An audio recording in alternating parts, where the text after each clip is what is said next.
네, 오늘 사건은 포도주를 물로 바꾸셨던 그 혼인잔치가 있었던 곳, 갈릴리의 가나라는 동네에서 있었던 일입니다.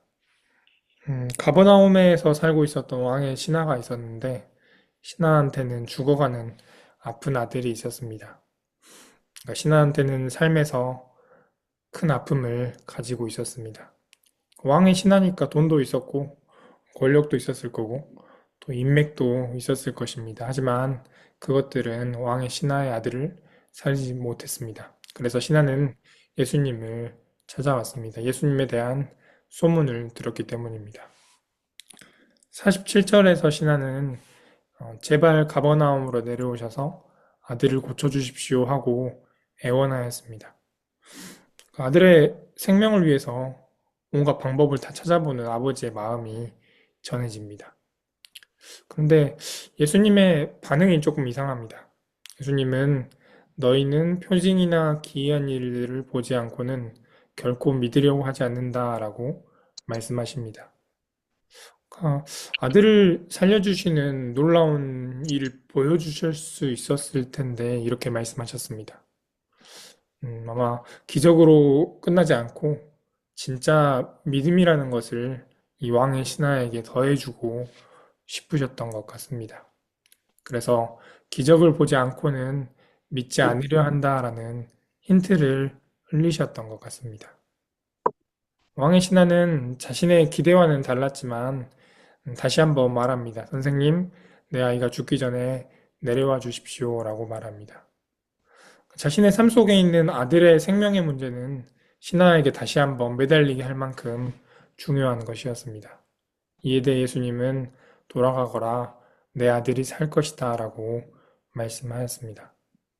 신하는 예수님께서 자신에게 하신 그 말씀을 믿고 떠나갔습니다. 그래서 도착하는 길에 종들을 만나 아들이 살게 된 것을 알게 되었습니다.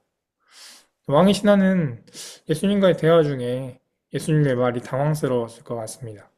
아들을 살려달라고 말씀드렸더니 기적 이야기를 하시고 또 죽기 전에 내려와 달라고 했더니 아들이 살 것이니 돌아가라고 하셨으니 말입니다. 그러나 예수님의 말 속에 힌트가 있습니다. 너희는 기적을 보면 믿는다. 그런데 이 말이 예수님께는 만족스럽지 못한 것 같습니다. 기적을 보면 믿는 게 아닌 것 같습니다.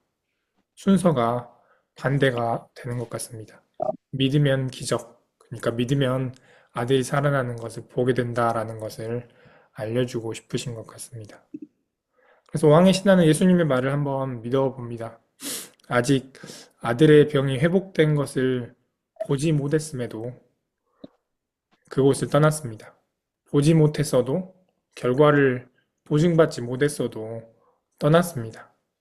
다른 것이 아니라 그는 예수님의 그 말씀을 믿었던 것입니다. 그 말씀을 믿고 떠나갈 수 있었습니다. 그러고 보면 이 가나라는 지역에서 있었던 일도 마찬가지입니다. 물이 포도주로 바뀐 뒤에야 일꾼들이 그 포도주를 가져가지 않았습니다. 물을 가져다 주라는 예수님의 말을 먼저 믿고 가져다 주었더니 잔치를 맡은 자가 포도주가 맛있다라고 말했습니다. 또한 아브라함도 마찬가지였죠. 결과를 보고 간 것이 아니라 그 말씀을 믿고 떠나갔습니다. 그래서 예수님을 믿는다는 것은 결과나 기적을 보지 않고도 그 말씀을 믿고 떠나는 것입니다. 우리도 살다 보면 보지 못하고 또 결과를 보증받지 못해도 그 말씀을 믿고 떠나야 할 때가 있습니다. 돌아보면 학교나 진로를 정할 때 그랬고, 또 직업을 가질 때 그러했고, 또 다른 중요한 일들을 선택해야 될 때 그랬던 것 같습니다. 결과를 받지도 기적이 일어나지도 않았습니다. 그러나 믿음으로 떠나야 할 때가 있습니다. 네, 그래서 오늘은 주님 말씀 믿고 떠나가는 저희들이 되면 좋겠습니다.